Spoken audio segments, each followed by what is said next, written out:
ಮರಿಯಳು ಅಳುತ್ತಾ ಸಮಾಧಿಯ ಹೊರಗೆ ನಿಂತುಕೊಂಡಿದ್ದಳು. ಆಕೆ ಅಳುತ್ತಾ ಸಮಾಧಿಯೊಳಗೆ ಬಗ್ಗಿ ನೋಡಿದಾಗ ಶ್ವೇತವಸ್ತ್ರಧಾರಿಗಳಾದ ಇಬ್ಬರು ದೇವದೂತರನ್ನು ಅಲ್ಲಿ ಕಂಡಳು. ಯೇಸುವಿನ ಪಾರ್ಥಿವ ಶರೀರವನ್ನು ಇಟ್ಟಿದ್ದ ಸ್ಥಳದಲ್ಲಿ ಒಬ್ಬನು ಅವರ ತಲೆಯಿದ್ದ ಕಡೆಯಲ್ಲೂ ಮತ್ತೊಬ್ಬನು ಕಾಲಿದ್ದ ಕಡೆಯಲ್ಲೂ ಕುಳಿತಿದ್ದರು. ಅವರು ಆಕೆಯನ್ನು, ಏಕಮ್ಮ ಅಳುತ್ತಿರುವೆ ಎಂದು ಕೇಳಿದರು.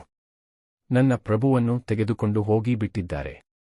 ಎಲ್ಲಿ ಇಟ್ಟಿದ್ದಾರೋ ತಿಳಿಯದು ಎಂದಳು.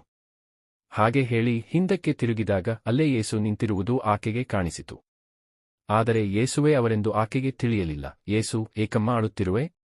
ಏನನ್ನು ಹುಡುಕುತ್ತಿರುವೆ ಎಂದು ಕೇಳಿದಾಗಲೂ ಮರಿಯಳು ಅವರು ತೋಟಗಾರನೆಂದು ಭಾವಿಸಿ, ಅಯ್ಯ, ನೀವೇನಾದರೂ ಅವರನ್ನು ಕೊಂಡೊಯ್ದಿದ್ದರೆ ಎಲ್ಲಿ ಇಟ್ಟಿರುವಿರಿ ಹೇಳಿ, ನಾನು ತೆಗೆದುಕೊಂಡು ಹೋಗುತ್ತೇನೆ ಎಂದು ಹೇಳಿದಳು.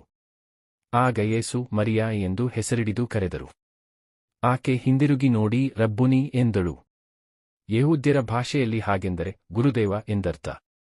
ಯೇಸು ಆಕೆಗೆ, ನನ್ನನ್ನು ಹಿಡಿದುಕೊಂಡಿರಬೇಡ, ನಾನು ಇನ್ನೂ ಪಿತನ ಬಳಿಗೆ ಏರಿ ಹೋಗಿಲ್ಲ. ನೀನು ನನ್ನ ಸಹೋದರ ಬಳಿಗೆ ಹೋಗಿ, ನನ್ನ ಪಿತನೂ ನಿಮ್ಮ ಪಿತನೂ ನನ್ನ ದೇವರು ನಿಮ್ಮ ದೇವರೂ ಆಗಿರುವಾತನಲ್ಲಿಗೆ ನಾನು ಏರಿ ಹೋಗುತ್ತೇನೆಂದು ತಿಳಿಸು ಎಂದು ಹೇಳಿದರು. ಮಗ್ದಲದ ಮರಿಯಳು ಶಿಷ್ಯರ ಬಳಿಗೆ ಬಂದು, ನಾನು ಪ್ರಭುವನ್ನು ಕಂಡೆ, ಅವರು ಹೀಗೆಲ್ಲ ಹೇಳಿದರು ಎಂದು ತಿಳಿಸಿದಳು. ಅದೇ ಭಾನುವಾರ ಸಂಜೆ ಶಿಷ್ಯರು ಒಂದು ಮನೆಯಲ್ಲಿ ಕೂಡಿದ್ದರು. ಯೆಹೂದ್ಯರಿಗೆ ಅಂಜಿ ಮನೆಯ ಬಾಗಿಲುಗಳನ್ನು ಮುಚ್ಚಿಕೊಂಡು ಒಳಗೆ ಇದ್ದರು. ಆಗ ಯೇಸು ಬಂದು ಅವರ ನಡುವೆ ನಿಂತರು.